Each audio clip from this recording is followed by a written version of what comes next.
El título de la sesión que me pidió en su momento Eliana, yo creo que viene bien hablar de situaciones límite en el momento crucial en el que estamos viviendo en la actualidad. Momento crucial en el que ahora mismo todo el planeta está inmerso. La gestión de las empresas de economía social en momentos de crisis no es que hayan sufrido de manera diferente esas crisis, sino que las han tenido que afrontar de manera distinta, porque su responsabilidad va mucho más allá de los resultados económicos, de la rentabilidad de esos resultados económicos.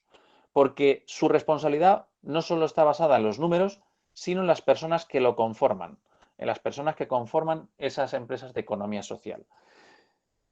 Si nosotros hablamos del sector de la economía social, del tipo de vida que llevamos, pues ahora mismo nos encontramos con que vivimos en la sociedad de la información, vivimos en un momento en el que el mundo está pendiente de todo lo que ocurre en cualquier parte del planeta, nos afecta cualquier circunstancia que pueda provocar algún tipo de incidencia en algún país del planeta y eso nos genera ciertas incertidumbres que hasta ahora nosotros no conocíamos. Esas incertidumbres a nosotros, por ejemplo, nos han llevado a que cuando ocurrieron los atentados del 11S en Estados Unidos, se produjo una crisis mundial de grandes dimensiones. Cuando se produjeron aquí en España los atentados del 11 de marzo, en el año 2004, pues también, en el año 2003, también se provocó un grave problema de incertidumbre en Europa. Y hemos visto cómo durante todos estos años, desde el año 2000, las nuevas tecnologías esto lo han ido acelerando, ¿verdad? Hemos estado viendo cómo las nuevas tecnologías nos han ayudado a transformar nuestro modo de vida. Estamos ahora mismo, además, en una explosión de nuevas tecnologías que nos están facilitando, por ejemplo, esta sesión online, pues hace unos años ni siquiera nos la planteábamos, el poder tener un conferenciante online, porque los conferenciantes preferíamos estar cara a cara con las personas que nos estaban escuchando. ¿Por qué? Pues porque notas un poco más el ambiente, notas un poco el aburrimiento que puedas estar transmitiendo a quien te escucha. Puedes notar también cómo en algunos casos los que te están escuchando asienten sobre ciertas cosas que vas diciendo. Entonces, la transformación digital durante este siglo XXI ha sido esa gran revolución. Esa gran revolución que nos ha llevado a que ahora mismo estemos superando cualquier tipo de previsión sobre lo que está ocurriendo. Tenemos ahora mismo la intención de que de tan conectados que estamos, tan hiperconectados estamos, que cuando llega, por ejemplo, para el sector turístico, un momento de vacaciones, lo que intentamos es ir a lugares donde estemos desconectados. Pero cuando estamos desconectados, echamos de menos y tenemos un cierto síndrome de abstinencia sobre la conexión, las conexiones de datos, el móvil que no funciona, la cobertura, ¿verdad? Entonces, vivimos tan hiperconectados que nos lleva a tener ciertas incertidumbres sobre lo que ocurre en otros sitios. Esto es lo que ocurre en el año 2019, fíjense, en el año 2019, esto es todo lo que podía ocurrir en solo un minuto a través de las redes, a través de las redes de datos, a través de las redes sociales, a través del tráfico de información que ocurre en todo el mundo. En solo 60 segundos podemos estar haciendo el envío de 188 millones de correos electrónicos, 1.400.000 enlaces de Tinder, 87.000 tweets, más de 300.000 búsquedas en Instagram, estamos viendo más de 4 millones y medio de vídeos por YouTube, más de 18 millones de mensajes a través de WhatsApp o Live o Telegraph.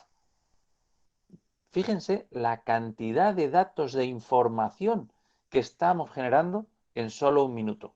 Eso multiplíquenlo por todos los minutos del día, multiplíquenlo por todos los días de la semana, multiplíquenlo por todas las semanas del mes, todos los meses del año.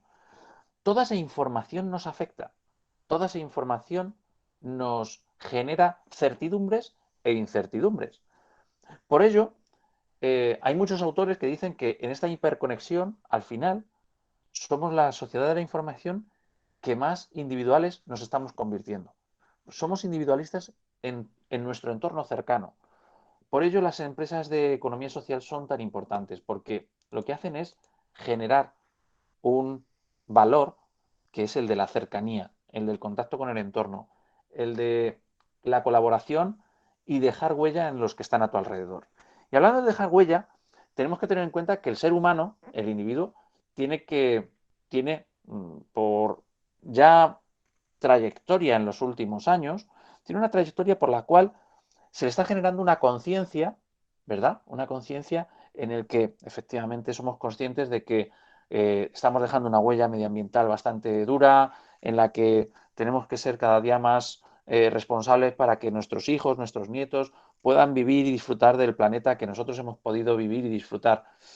Tenemos también una responsabilidad sobre la huella social y cultural que estamos dejando, en la que los procesos de aculturación en aquellos lugares en los que se está generando una contaminación por esas sociedades más urbanitas, están provocando la pérdida de las tradiciones, las culturas ancestrales, las lenguas locales. Todo eso está provocando una huella en la que nosotros mismos somos conscientes de lo que estamos haciendo. Esa huella económica en la que al final tanto crecimiento, tanto crecimiento, tanto crecimiento desmesurado, sin límite, provoca que el propio sistema económico realiza purgas para poder volver a reactivar, y a todo aquello que sobra, a todo aquello que es superfluo, lo deja fuera, lo deja atrás, ¿vale? Hace sus propias purgas el sistema económico para poder seguir creciendo más, porque aquello que puede ser un lastre, lo deja, lo abandona. Entonces, ahí es donde nosotros ya, en esa sociedad de la información en la que todo nos afecta, en la que todo nos llega, la información corre, mmm, nuestra conciencia está generando pues una serie de valores de pensamiento, de responsabilidad sobre qué es lo que debemos de hacer, cómo lo tenemos que trabajar. En ese momento en el que tenemos esas certidumbres y que efectivamente estábamos ya dando el paso adelante en el que se iba a firmar un gran acuerdo a nivel internacional sobre el cuidado del planeta, hasta que llegó Trump y lo estropeó, pero estábamos ya consiguiendo esos compromisos en la que estábamos trabajando en la Agenda 2030 basada en los Objetivos de Desarrollo Sostenible, en la que estábamos viendo cómo efectivamente nos habíamos estado equivocando. En la década del 10 al 20 del siglo XXI nos estábamos equivocando y estábamos siendo conscientes de ello. Y por eso las instituciones supranacionales, Naciones Unidas, generó la Agenda 2030 por la que hemos de ser partícipes de cómo responsabilizarnos todos, tanto las instituciones públicas, y dando pie también a las instituciones privadas para generar aquellos proyectos que faciliten una transformación hacia un modelo más sostenible, ¿verdad? Ojo, porque hablar del sector privado supone también hablar de la economía social, porque aunque esté la economía social mutualizada, supone también que son individuos privados pero sin intermediación de, de las instituciones públicas. Pero vete tú aquí que llega el 2020 y aparece este bichito llamado SARS-CoV-2, ¿verdad?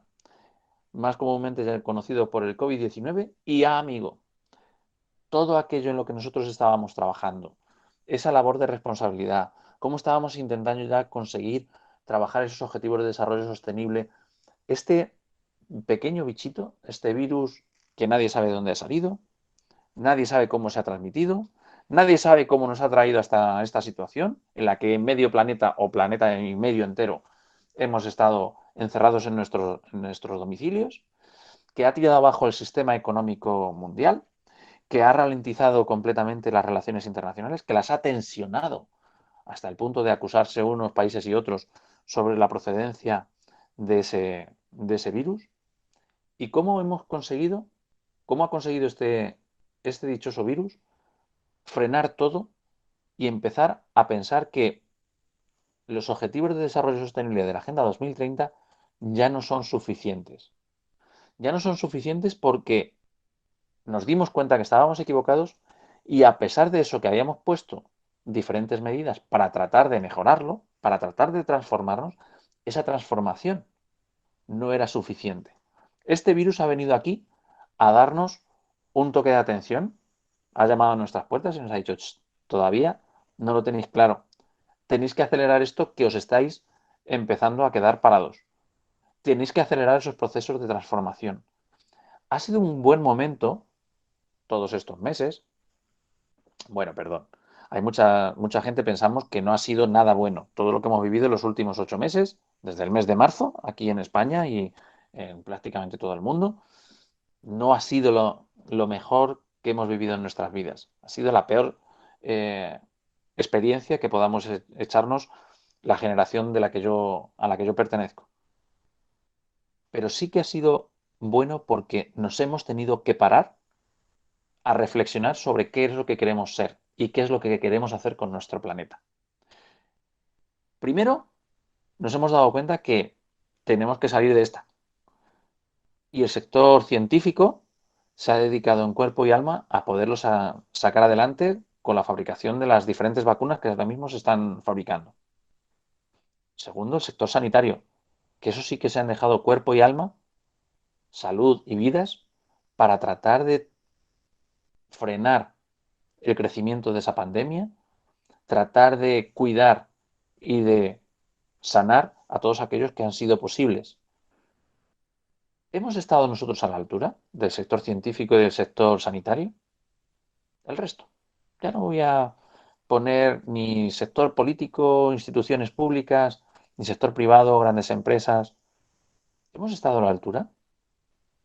Los pequeños comercios han estado a la altura cuando han tenido que abrir sabiendo que corrían el riesgo de infectarse, pero nos han provisto de productos de cercanía para poder abastecer a nuestros clientes del barrio. Esos que iban antes a las grandes superficies y cuando las cerraron han tenido que volver a los pequeños comercios. ¿Hemos estado nosotros a la altura como individuos? Reflexionemos, ¿verdad? Es bueno reflexionar de vez en cuando. Porque cuando se dicen cosas sin reflexionar, pues llega un tipo como el que tenemos en la pantalla y ¡buah! ¡Fired! ¡You are fired! Y nos echa fuera. El mundo ha estado a punto de echarnos fuera a todos los individuos. Al ser humano nos ha puesto en un brete en el que, si no estamos preparados, nos echan. Nos echan de aquí, nos echan de la sociedad, nos echan de la vida. Por eso tenemos que estar preparados y reflexionar qué es lo que queremos ser. Bueno, a este ya le hemos despedido, ¿verdad? Oficialmente todavía no figura, pero el 20 de enero pasará a ser historia este señor. Y el sector de la economía social, ¿por qué es importante en estas situaciones límite? Hay que estar a la altura en estas situaciones. Decía que hemos estado como individuos a la altura de la situación que hemos vivido, el sector científico, el sector sanitario, el pequeño comercio, ha estado a la altura, ha estado dando la cara. El sector de la economía social tiene una normativa específica en la que, por ejemplo, aquí en España y en la Unión Europea, lo que tratan de hacer es dar una nueva visibilidad porque el sector de la economía social ha tenido una cierta contaminación en los últimos años sobre la rentabilidad o no rentabilidad, sobre la importancia o no la importancia, sobre la necesidad de que esas empresas fuesen incluso más rentables para repartir los beneficios. Tenía también una connotación política en muchos países porque la mutualización, la cooperativización del trabajo, pues se tenía una conciencia sobre que procedía de ideas de izquierdas, en las que la generación de las cooperativas era un poco la mutualización del trabajo para que todos tuviesen oportunidades. Pero, por ejemplo, aquí en España, como ejemplo, en España las cooperativas las expandieron en los años 60, crecieron muchísimo durante la dictadura de Francisco Franco. Por lo tanto, no podía tener una connotación de izquierda, porque aquí Francisco Franco era completamente anti, anti-izquierdas, anticomunista. Por lo tanto, la creación de la mutualización y la cooperativización no tiene una connotación política, sino que ha conseguido, sobre todo en las últimas décadas, ha conseguido eliminar esas reminiscencias políticas, tanto de izquierdas como de derechas, para mostrar que es una herramienta útil para el desarrollo, por su compromiso con el territorio, por su compromiso con las personas, por su compromiso con la comunidad en la que está desarrollando su actividad principal. Y eso es lo que quería decir la nueva normativa que se instauraba, se aprobaba aquí en España a través de la transposición de una nueva directiva de la Unión Europea, en la que se modificaban las normativas en materia de promoción de la economía social, la generación de autoempleo, la creación de nuevos puestos de trabajo, sobre todo en zonas deprimidas económicamente y dedicadas al sector agropecuario. Aquí en España son muy comunes las cooperativas agrícolas, tanto de, pues digamos que de producción lechera, de producción del vino, de producción del aceite de oliva, de cereales, pero también se ha generado muchas cooperativas, por ejemplo, educativas, colegios que son cooperativas de profesores que son el modelo de educación concertada. Empezaron siendo colegios privados y son educación concertada en la que tienen un proyecto aprobado por el Ministerio para poder dar la formación según los requisitos necesarios, pero también para generar oportunidades dentro de lo que es el trabajo autónomo. Aquí en España, el sector más impactado por la pandemia ha sido el del autónomo, el del pequeño empresario que tiene su pequeño negocio, su pequeño taller, su pequeña tienda, porque con el encierro, los pocos ingresos o los muchos ingresos que podía tener durante la apertura de su negocio, pues eso directamente con el encierre de la actividad, pues dejaba de tener ningún ingreso. Pero, ¿qué es la economía social sino el conjunto de actividades que nos llevan a que dentro del ámbito privado, sin tener el apoyo de, de las instituciones públicas, conseguimos mejorar tanto el interés económico del entorno, sino también, ojo, que esto ha sido el gran cambio entre el desarrollo sostenible y el desarrollo sustentable. Cómo la economía social no solo hablaba del beneficio económico, sino también del beneficio social. Cuando hablamos de desarrollo sostenible, hablamos de un desarrollo medioambiental, un desarrollo económico, pero cuando hablábamos de desarrollo sustentable, los teóricos, los académicos, empezaron a decir que no valía solo con hablar de sostenible, había que hablar de sustentable. Y ustedes lo conocen bien, la diferencia en esa conceptualización, porque la sustentabilidad conlleva también el beneficio social, el beneficio de las personas, porque estábamos viendo que sí, que estábamos tratando de cuidar el planeta, tratando de que las empresas y el sector económico fuese sostenible en el tiempo, en el espacio, pero nos olvidábamos de lo más importante, que son las personas, que son las que verdaderamente dan soporte a ese desarrollo sostenible en lo medioambiental y en lo económico.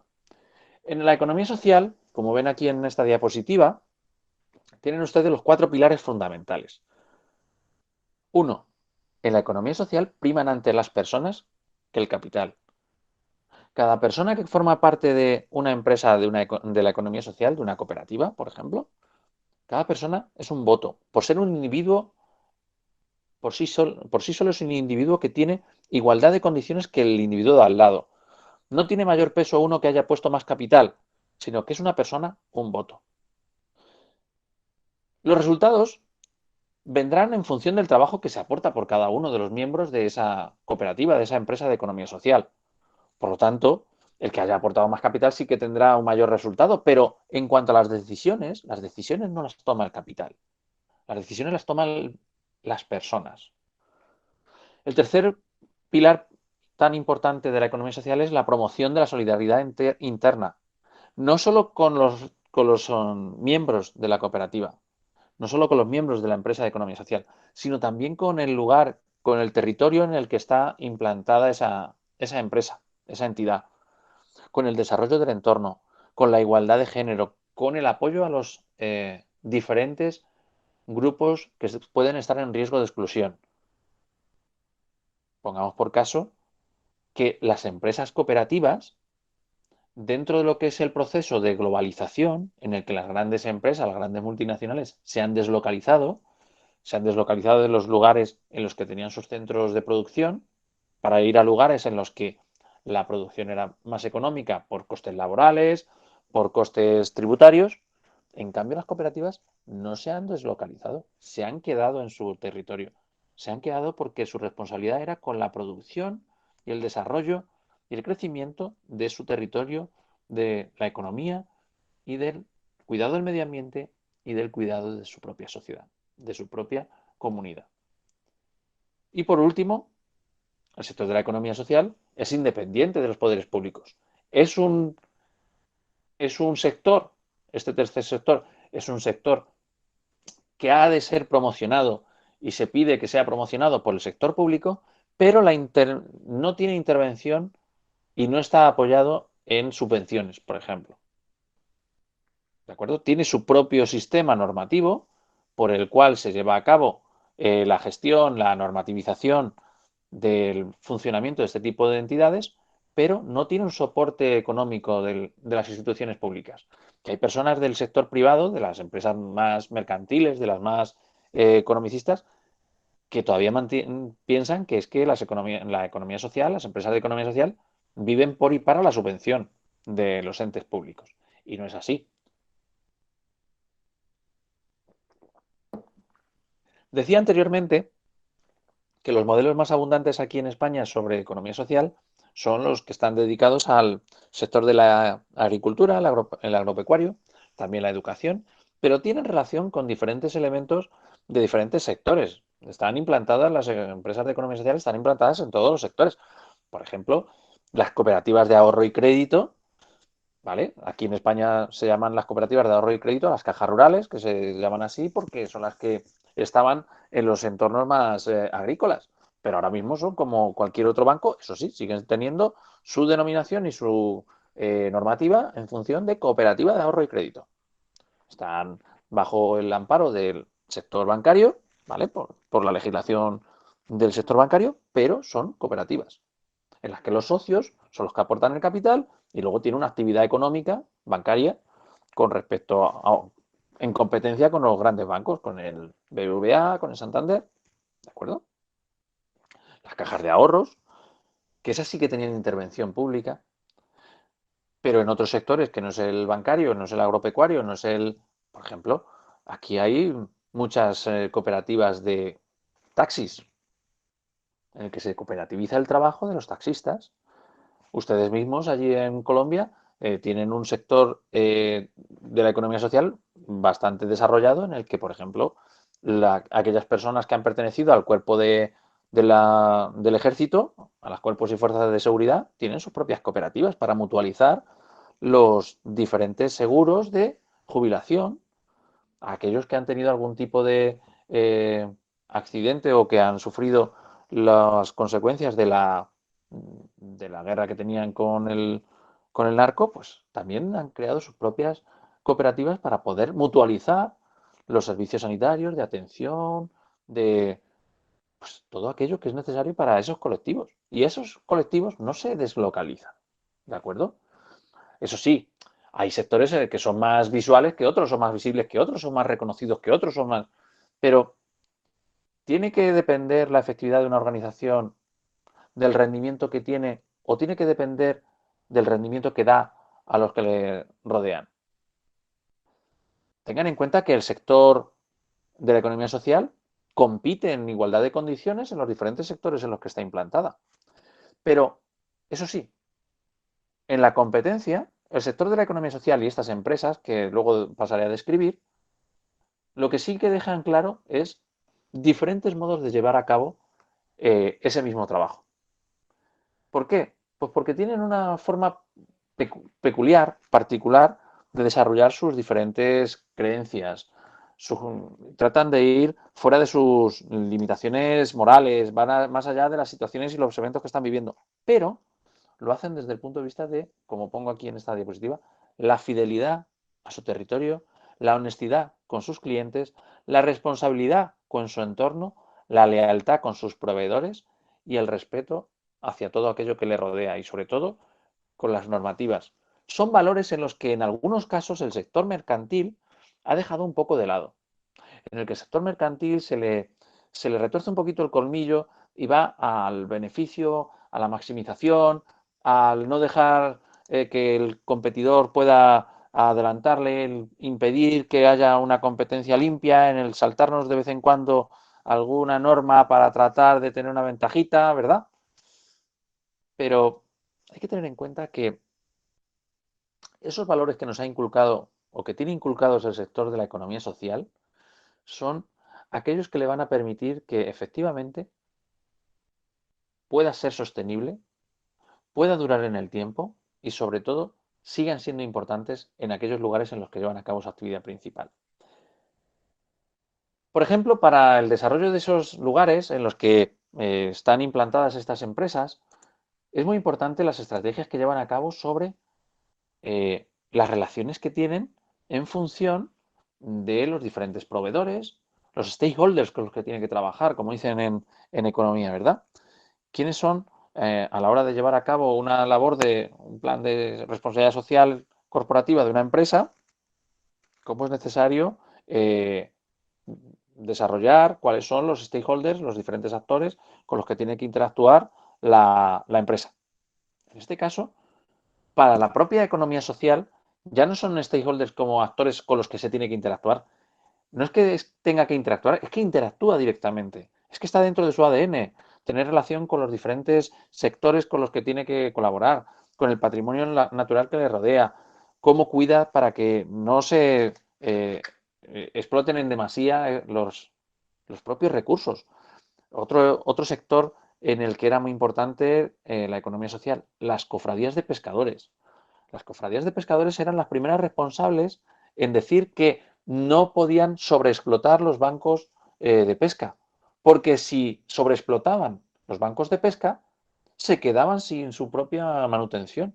Entonces eran ellos mismos los que ponían sus límites. Luego ya entró, cuando entramos en la Unión Europea aquí en España, eh, entramos dentro de las limitaciones que pone la Unión Europea para todos los países de la Unión.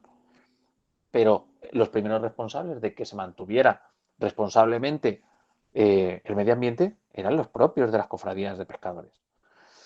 En el sector, por ejemplo, del patrimonio cultural, pues es el propio turismo el que sobreexplota en ciertos lugares y por eso generan diferentes conflictos, como la turismofobia, la gentrificación de los destinos turísticos, la, la gestión que desarrollan entidades de economía social como pueden ser el asociacionismo de los vecinos, de los residentes de esos destinos turísticos, es el que promueve la valorización del patrimonio propio, como las oficinas de Agenda Local 21 aquí se dedicaron a poner en valor la tradición, la cultura, el acervo del folclore de nuestras zonas rurales para que no se perdiera, para que la culturización no se llevase por delante el recuerdo de nuestro pasado. Y cómo ha tenido que ser el sector de la economía social, el asociacionismo de vecinos, las diferentes asociaciones de pueblos pequeñitos que se han aunado para poder conseguir mantener y promocionar y poner en valor ese patrimonio cultural, no solo tangible, como se puede ser el arquitectónico, los bienes muebles, inmuebles, sino también el patrimonio intangible, el folclore, la lengua, el baile, la música, la gastronomía. Tengamos en cuenta también que el sector de la economía social, basada en la formación y el empleo, genera oportunidades para la creación de esos colegios, esas cooperativas educativas, pero también para dar formación a pequeños empresarios y para dar oportunidades de creación de nuevas empresas, generación de emprendimientos a partir de la actividad principal de una cooperativa, como una cooperativa que se dedicaba al campo generaba luego dentro de sus socios que tuviesen labor de emprendimiento, eran intraemprendimientos que se dirigían hacia la creación de nuevos negocios que pudiesen ser complementarios a la labor principal de la cooperativa. Pues a lo mejor esa cooperativa que se dedicaba a la agricultura generaba la necesidad de tener una serie de consumos de fitosanitarios, de fertilizantes, y un emprendedor generaba su propio negocio para poder abastecer a esa cooperativa. O incluso dentro de la propia cooperativa generaban una cooperativa de segundo grado para poder comercializar su propia producción. ¿Ven? Porque hay diferentes estrategias para poder desarrollarse incluso dentro de la propia economía social. ¿Qué tipo de sectores son los que caracterizan o se caracterizan de tener constancia de empresas de economía social? Pues hemos hablado de las empresas que pueden ser no financieras, como pueden ser las cooperativas, las sociedades laborales, las sociedades agrarias de transformación en las que se produce el producto agrícola, ¿vale? El trigo se cosecha y se lleva a una sociedad agraria de transformación en la que esos cereales que se han recolectado pues se transforman en piensos para el ganado, por ejemplo. O luego tenemos las instituciones de crédito, las cajas rurales, las cooperativas de crédito, las secciones de crédito dentro de las cooperativas. Dentro de una cooperativa agrícola se puede crear una sociedad, una sección de crédito para poder generar, pues eso, productos financieros para sus propios miembros de la cooperativa. Empresas de seguros, las mutuales, seguros sanitarios, mutuales en las que se cooperativizan las pensiones de jubilación. Instituciones sin ánimo de lucro como pueden ser las fundaciones, las asociaciones, las hermandades de agricultores, las cofradías de pescadores. Esos sectores en los que, como he ido diciendo, tienen vinculación y que pueden tener vinculación pues, con la pesca, la ganadería, el sector financiero, el turismo. Ojo, existen todavía posibilidades para poder seguir generando emprendimientos a partir de la economía social. Fíjense, hace unos años, ahora mismo estamos en los modelos de entidades de economía social que podemos tener. Hace unos años, aquí en España se hablaba de la necesidad que tenían las entidades de economía social para poder ser rentables en un mundo globalizado, tenían que crecer en volumen, ¿vale? Eso mismo ocurrió hace 60 años cuando los agricultores, de manera individual, llevaban su producción a un privado que era mayor, con labor de mayoreo, ¿vale? Y era el que les compraba la producción y entonces esa producción luego él lo vendía a través de la acumulación de mayor volumen y entonces los pequeños agricultores iban a ese señor o a ese individuo para que lo llevase a otros mercados. El crecimiento de las cooperativas fue por la necesidad que tenían esos pequeños agricultores para no depender de ese individuo que tenía unos compromisos y unos intereses personales bastante leoninos para los propios agricultores. Entonces la cooperativización ayudó a generar un volumen suficiente como para competir con ese individuo y poder llevar la producción de los pequeños agricultores a mayor volumen a otros mercados. Pues esto se ha vuelto a producir en el siglo XXI. Otra vez hemos tenido que regular y facilitar que las cooperativas crezcan en volumen para poder ser sostenibles y que puedan competir en este mundo globalizado.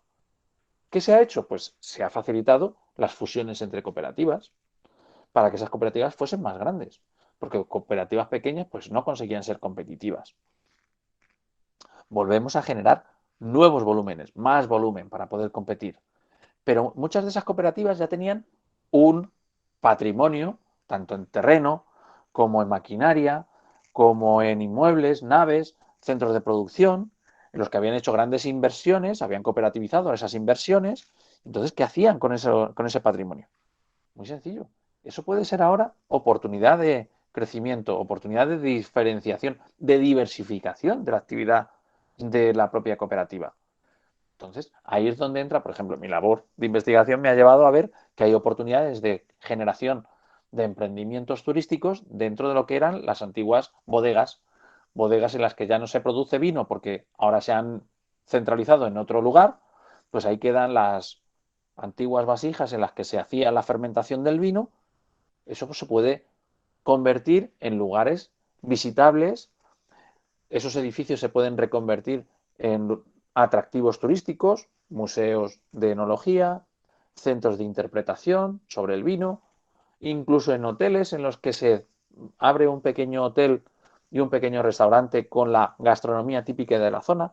Y eso se puede explotar con los propios cooperativistas que forman parte de la cooperativa principal de vino que se trasladó a otro lugar, porque se puede diversificar y se pueden crear nuevas oportunidades de empleo. Y ahí es donde efectivamente el sector de la economía social necesita también del apoyo de personas de fuera. ¿Por qué? Pues porque los procesos de desarrollo necesitan también de la colaboración con otros actores que hay en el medio, en el territorio, en el entorno, que es lo que le van a permitir poder competir en esta nueva situación en la que tenemos que basarnos en el cuidado de las pequeñas y medianas empresas, en el que tenemos que tener capacidad para poder diversificar nuestra producción, diferenciarnos de la competencia y dinamizar la actividad que tenemos dentro de nuestro ámbito de trabajo, ¿verdad? Pero es que estos procesos de desarrollo además nos ayudan a poder poner en valor, como estaba haciendo la economía social, ese patrimonio natural y sociocultural que ellos tenían. Porque ellos han sido responsables del crecimiento de esas zonas, de ese entorno. Han aumentado la dimensión del mercado local, porque al haber tenido que dimensionarse a un mayor volumen, han conseguido que ya no solo tienen clientes de su entorno más cercano, de su propia localidad, sino también de las localidades de alrededor. Incluso generando esas cooperativas de segundo grado, pueden comercializar su producto a mayor rango, es decir, pueden internacionalizarse, porque han conseguido con esa cooperativa de segundo grado y partiendo de una inversión igualitaria entre las diferentes cooperativas que se han fusionado, pueden conseguir tener unos departamentos de comercialización de su producción mucho más potentes, en el que el coste es mucho menor, porque ya no tiene que ser una cooperativa la que tiene que tener su equipo, sino que entre varias cooperativas formamos un único equipo para todas.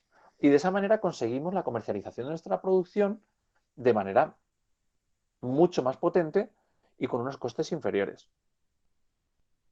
Siempre teniendo en cuenta que la pieza más importante tiene que ser la población del entorno. Ese nuevo dimensionamiento del volumen de producción que tienen que tener las empresas de economía social, dentro del ámbito agrícola me refiero, pues no han podido dejar de lado que lo importante es que la producción no se puede externalizar, no se puede deslocalizar. La producción se sigue llevando a cabo en la misma localidad, lo único que esa producción luego se traslada para ser transformada en otro lugar. A lo mejor el centro de transformación se ha trasladado, pero no por ello se traslada a la actividad económica. Miren, por ejemplo, aquí les pongo una diapositiva de un centro de transformación de la aceituna. Esto que ven aquí cayendo con un color verde intenso es el zumo de la aceituna, el aceite de oliva. Luego esto pasa por una filtradora, acaban de separarlo tras exprimir la aceituna, pues ese líquido que se va obteniendo se separa de cualquier trozo sólido de la aceituna. Y entonces en esa separación de lo líquido de lo sólido se necesita también agua caliente para tratar de generar una fuerza, esto es una centrifugadora en la que consiguen separar las zonas, las partes más gruesas y sólidas. Entonces lo que queda es esto que ven ustedes. Luego el que nosotros vemos en las tiendas ha pasado ya por unos filtros y entonces nosotros lo vemos ya un poquito más transparente. Pero es transparente porque le hemos quitado una parte, porque lo hemos pasado por unos filtros y le hemos quitado parte del sólido del zumo, de la pulpa. La pulpa que suelta el zumo de naranja o del pomelo, pues en este caso, cuando tú filtras el zumo de naranja, cada vez te vas quedando más transparente. Pues esto ocurre lo mismo con la aceituna. Lo que nosotros tomamos es el zumo de la aceituna. Y esto es un centro de transformación. Estas maquinarias, pues son bastante caras, son de un coste económico bastante alto y entonces para poder conseguir unos centros de transformación en los que esta maquinaria sea útil para los pequeños productores de aceituna, pues necesitan de una gran inversión. Y luego rentabilizar esa inversión amortizando la compra de la maquinaria a base de una parte de la producción sirve para amortizar deuda y otra parte sirve para repartir beneficios sobre la producción que hemos conseguido. ¿Vale? Un modelo de empresa también cooperativa que tienen allí cerquita, miren, en Costa Rica. En Costa Rica tienen la cooperativa del sector aéreo que se dedica a la gestión de servicios para aeronaves más importante de Latinoamérica. Era una empresa en Costa Rica que se dedicaba a labores de mantenimiento, de taller para aeronaves dentro de Costa Rica.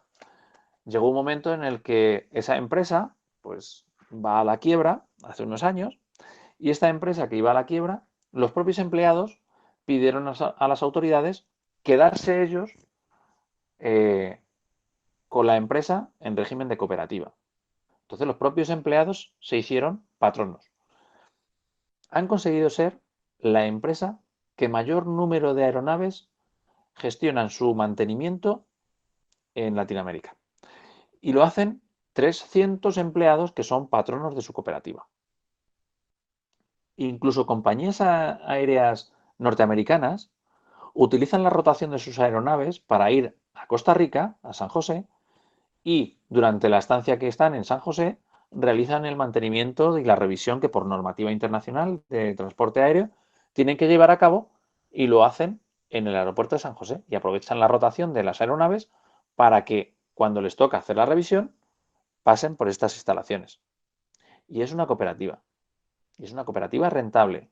Y consiguieron que fuese rentable los propios empleados. Su propia profesionalidad es la que ha conseguido que ellos sean competitivos y sean reconocidos internacionalmente.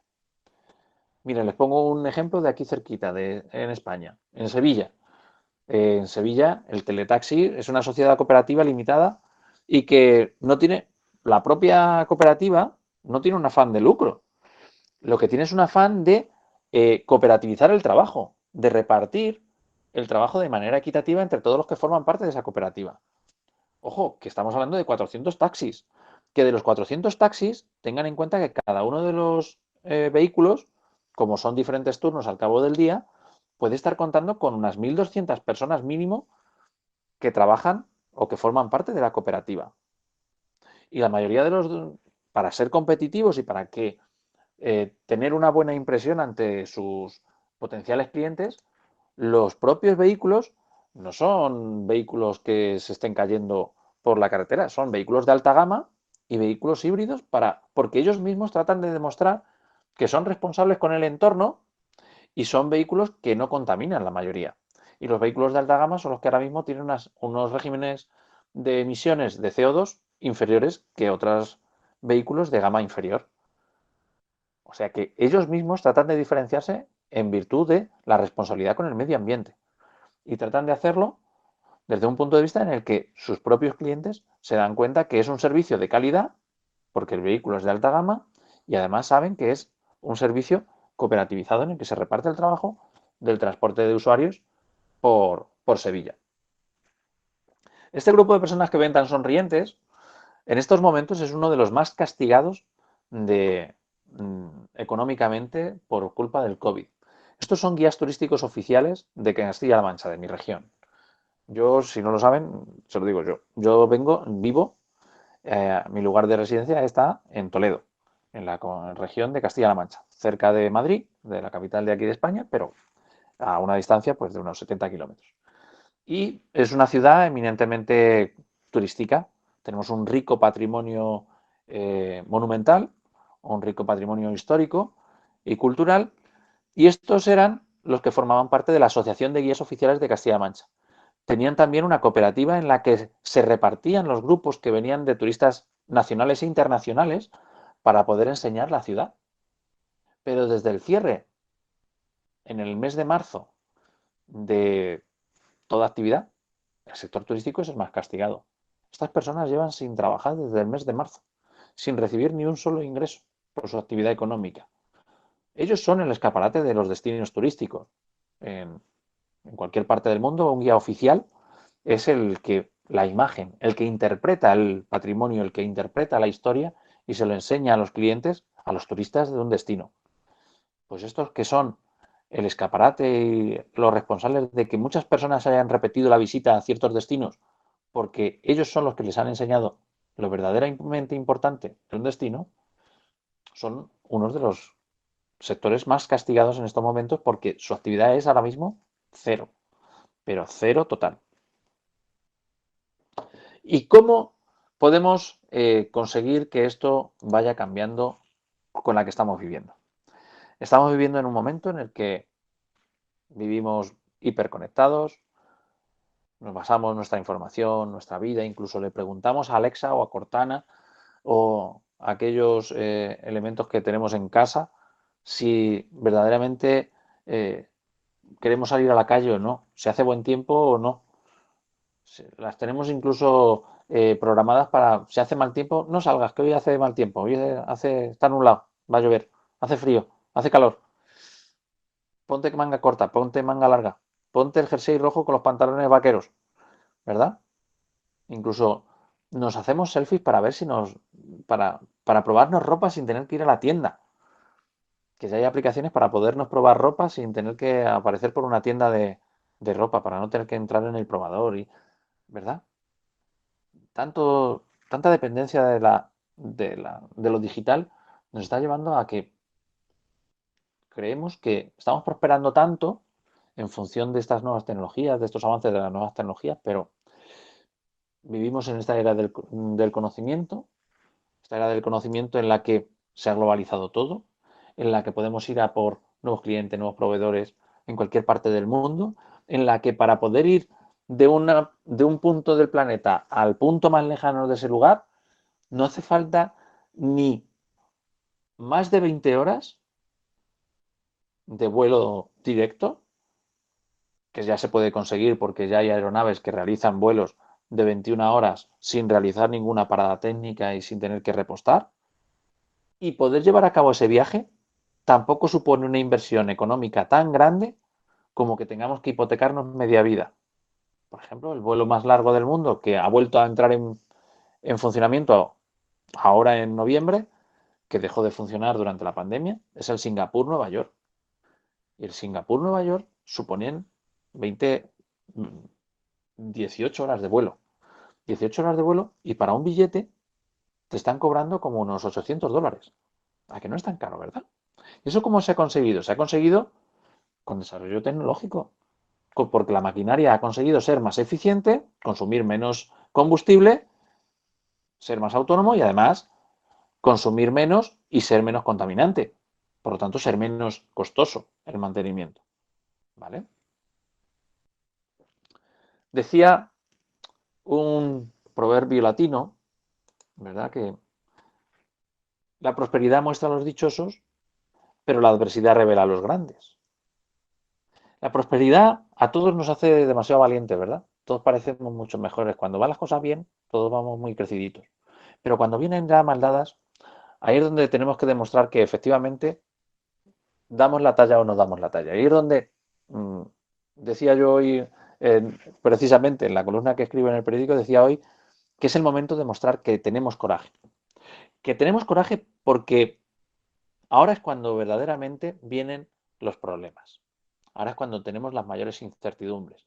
Ahora que llega ya, que están anunciando que ya por fin la vacuna va a salir y tal, ahora es cuando viene el momento en el que se quiere aprovechar empieza a hacer sus maldades.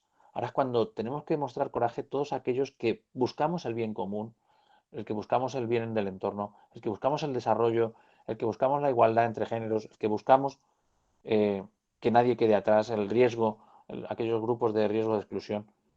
Porque la diferencia no está en tener más recursos materiales, no está en tener unos recursos naturales más numerosos, no está basado en que la economía de nuestro país sea la más bollante, en tener muchísima mano de obra disponible, ni siquiera de tener grandes bancos que nos apoyen en nuestras actividades, sino que lo más importante que tenemos dentro del sector de la economía social y dentro de la sociedad en la que vivimos es el ser humano. El ser humano porque es el activo que tenemos más importante en nuestras organizaciones. Y quien pone el foco verdaderamente en las personas son aquellas entidades que tienen una responsabilidad mucho mayor que la rentabilidad y que los recursos y el capital de su propia empresa.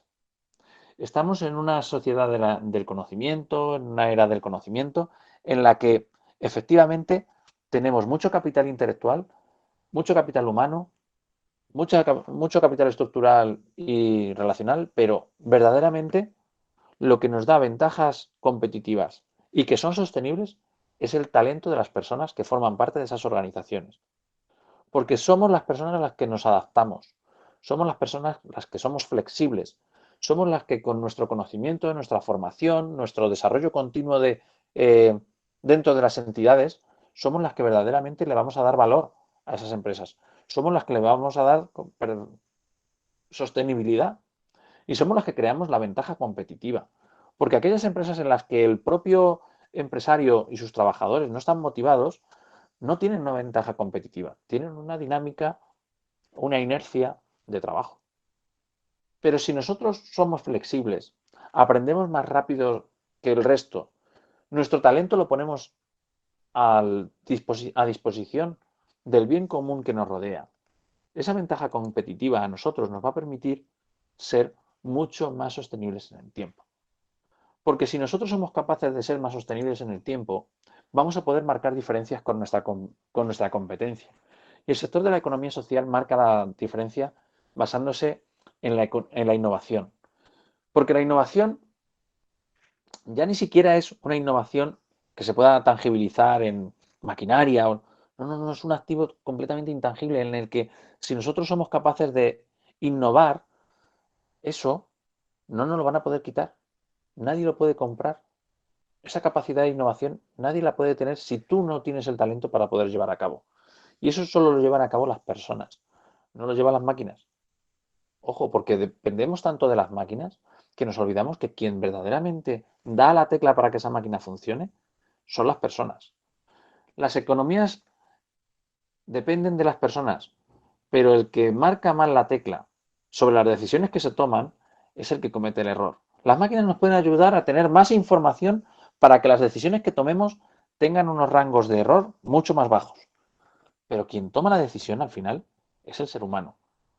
Por eso la importancia de la toma de decisiones en el sector de la economía social estaba basada en que todos los individuos tenían el mismo lugar, todos los individuos tenían el mismo tamaño, todos los individuos tenían el mismo derecho a votar, a decidir, porque lo que uno no decía lo podía decir el otro, y entre todos era una conciencia de un conocimiento global, de un conocimiento integral, de un conocimiento grupal, en el que la innovación estaba inmersa dentro del talento, del capital humano que formaba parte de esas cooperativas, de esas mutuales, de esas asociaciones o fundaciones que trabajan dentro del sector sociosanitario, la atención a personas con discapacidad, las mutuales de pensionistas, las cooperativas de crédito en el campo, las cooperativas de agricultores.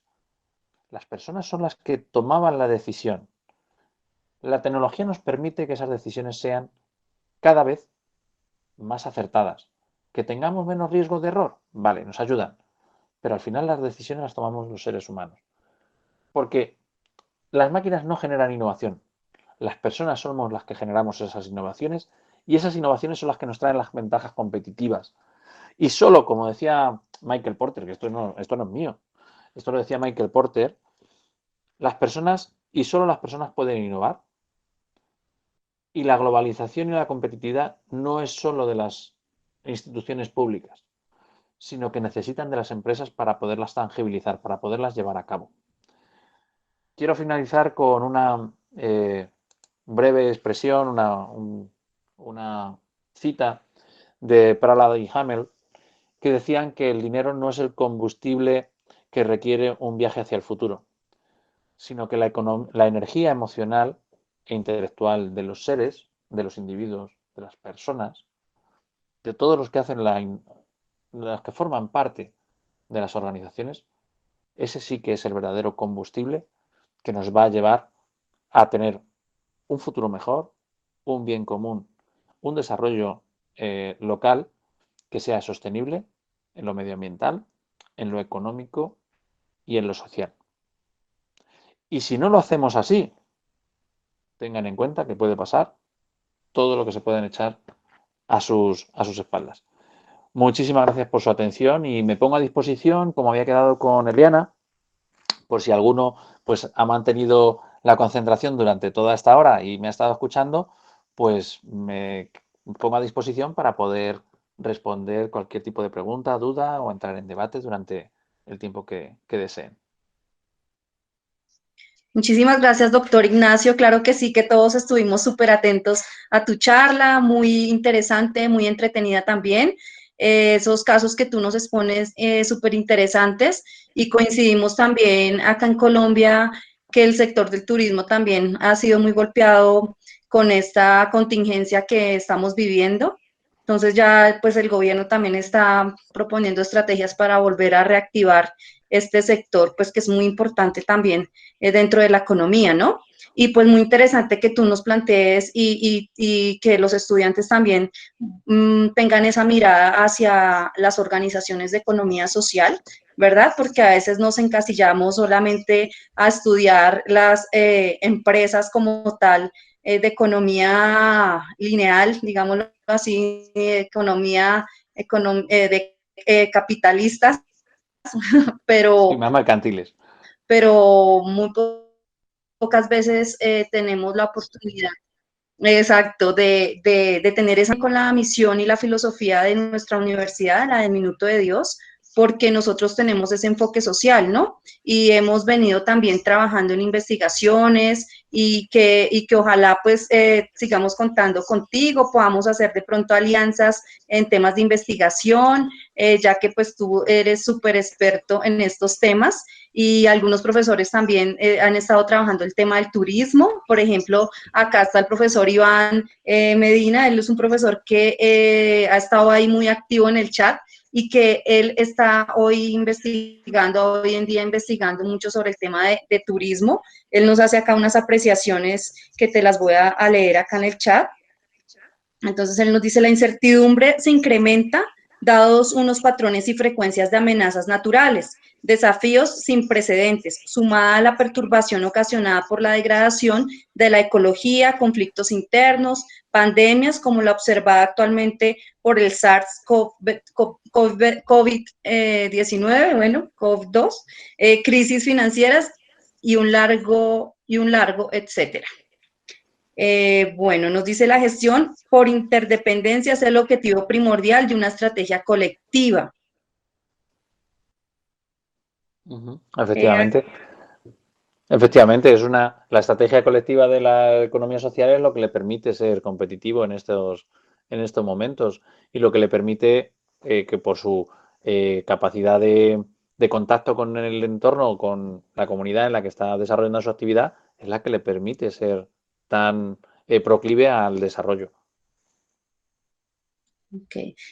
Aquí nos hace un cuestionamiento, te hace un cuestionamiento y es uno de los cuestionamientos que aparecen es si empresas cooperativas pueden ser capaces de vincular estrategias colectivas y competitivas y qué tipos de elementos de gobernanza pueden utilizar. ¿Se aplicaría la competencia en este caso?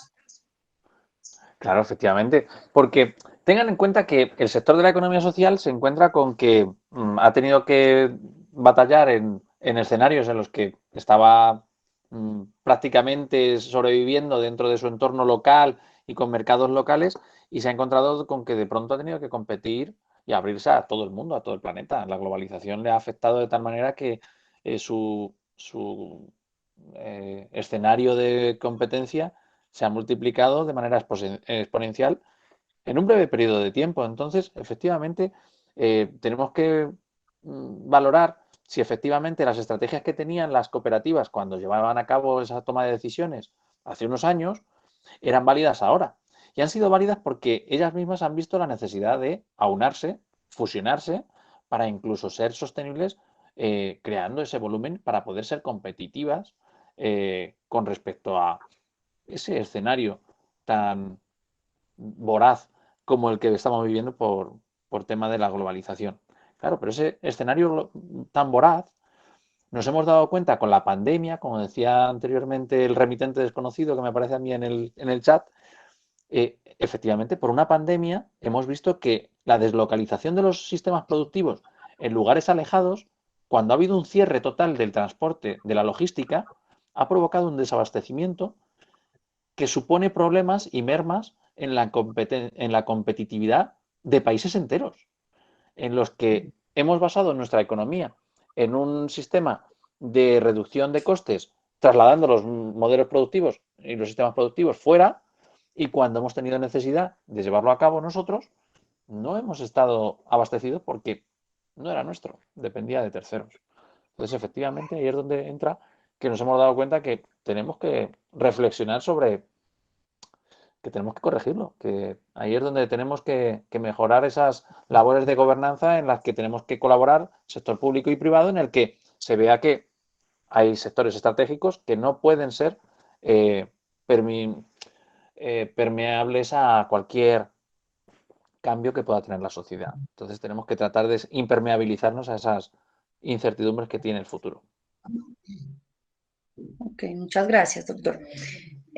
Aquí también nos comenta, nos dice, así es, organizando las transacciones económicas. Un ejemplo es la agricultura por contrato al crear una relación comercial entre una empresa y un grupo de agricultores, acceso a insumos, crédito y extensión agrícola, desarrollando economías de escala, etcétera. Eso es Bueno, eso ha sido cuando comentaba las secciones de crédito dentro de las propias cooperativas agrícolas, efectivamente. Ok, sí. Bueno, no sé quién más de los asistentes que tenemos tiene algún comentario, alguna pregunta para hacerle al doctor Ignacio.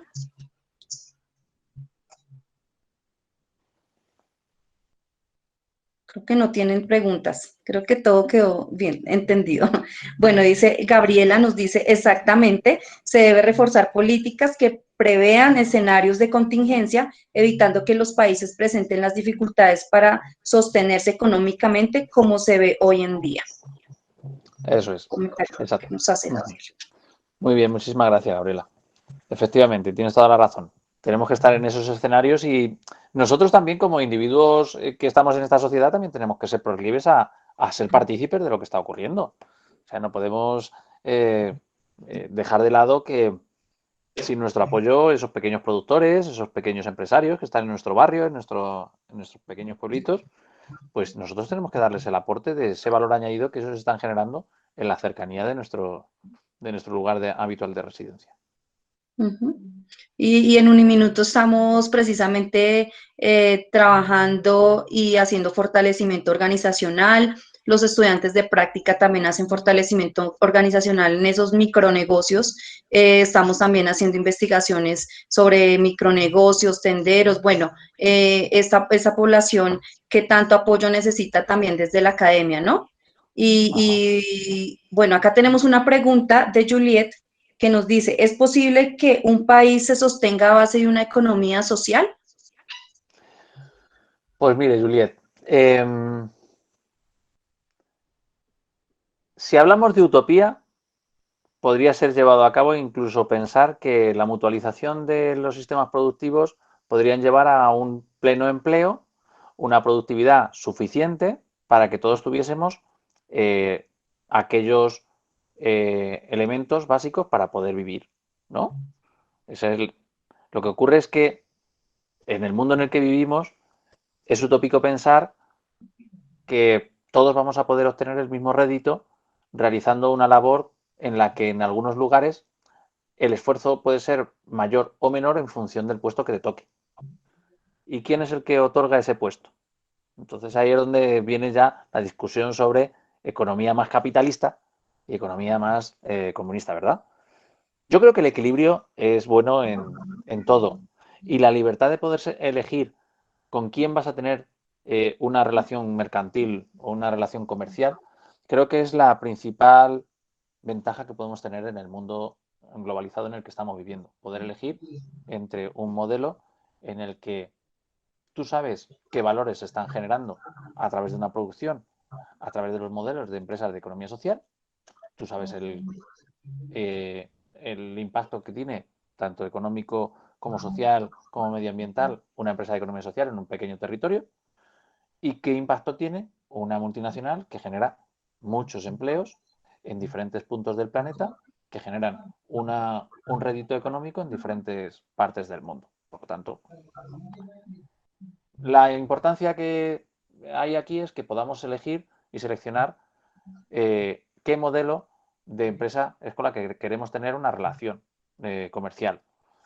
¿Que se pueda llevar a cabo o se pueda sostener un país solo con economía social? Pues no, difícilmente. En el mundo actual en el que vivimos es bastante difícil por los intereses que tienen también los diferentes elementos que conforman la economía. ¿Vale? Muchísimas gracias, doctor. Bueno, creo que no hay más preguntas y pues algo con lo que estoy totalmente de acuerdo contigo y que siempre le insistimos mucho a los estudiantes es que el factor humano, el recurso humano es el recurso más valioso de las organizaciones, independientemente en qué tipo de organización estemos, siempre ver el talento humano como la fuente de éxito organizacional y lo que tú nos decías, que es lo que realmente nos va a dar esa ventaja competitiva frente a los demás y aplicando pues una buena gestión del conocimiento, una buena gestión del capital intelectual, seguramente que seremos más exitosos, así no tengamos tanto recurso tecnológico, recurso de capital, entonces ese recurso humano es súper valioso nosotros tenerlo como base primordial en las organizaciones. Entonces, muchísimas gracias, doctor, por todas esas apreciaciones que nos das, todo tu conocimiento que compartes el día de hoy. Estamos muy pendientes de todo lo que tú escribes. Como te dije al principio de la charla, Muchas gracias. me gusta mucho la posición crítica que tienes y leo tus columnas ahí en el periódico cuando las publicas ahí en las redes. Entonces, también se las voy a compartir a mis compañeros para que te Muchas estén. gracias. Es muy interesante lo que escribes. Muchísimas gracias por el espacio que nos brindas el día de hoy, por tu tiempo, por tu buena voluntad, actitud de acompañarnos. Allá es ya un poquito tarde, ¿no? Entonces, Un placer, nada. aquí Ahora estamos cuando en la luz terminemos del día, pero ya. Nada, no, esto no es ningún problema porque Colombia es tierra hermana. Eh, tengo la suerte de contar con muchos amigos en Colombia con los que tengo constante contacto. Gracias a Colombia yo conocí el sector de la economía social, donde pude desarrollar mi labor de investigación allá durante varios meses y entonces yo tengo una deuda con Colombia que no podré pagar nunca. Entonces yo siempre estaré a disposición de lo que me pueda pedir Colombia en cualquier momento del día, de la noche. Eso sí, les anuncio que cuando termine ahora me voy a cenar, porque aquí ya es hora de cenar. Pero Sí, sí, muy sí. agradecido por la invitación, porque estaré siempre muy agradecido a Colombia y a los colombianos y a disposición para poder colaborar con ustedes para lo que puedan necesitar. Bueno, doctor, muchísimas gracias y desde ya pues eres un amigo más de la casa, de nuestra familia Uniminuto. Esperamos tener contacto contigo, mantener nuestro contacto y por qué no pues hacer alianza, hacer investigaciones conjuntas y poder pues sacar proyectos adelante. Muchísimas gracias, doctor, y muchísimas gracias a los estudiantes que nos acompañaron el día de hoy, a los profesores que también estuvieron ahí muy atentos. Mil gracias por todo y nos vemos en la próxima cátedra abierta que será dentro de 15 días. Un abrazo para todos, feliz resto de tarde y feliz noche para ti, doctor. Que cenes muy bien, que cenes rico y muchísimas Gracias. gracias por todo. Bueno, un abrazo.